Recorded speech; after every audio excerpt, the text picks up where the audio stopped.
Hi everybody and welcome. In this video I'm going to tell you if you can blur your house on Google Maps.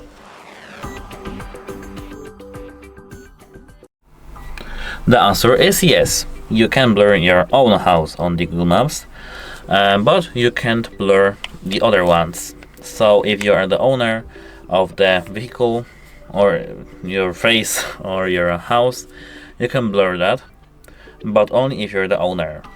If you want to do so, at first you have to enter the street view. So let's draw a pin somewhere on the map and enter the street view. For example, I want to blur this building, and this is my house, of course, only my house.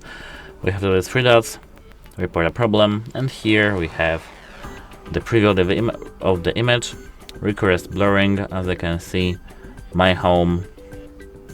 Here we have to certify that we are the owners and that this is not undone, that it can be undone. Here we can add some additional information about that. Here we have to enter our email and do a CAPTCHA test. That's it. Hope it helps you and goodbye.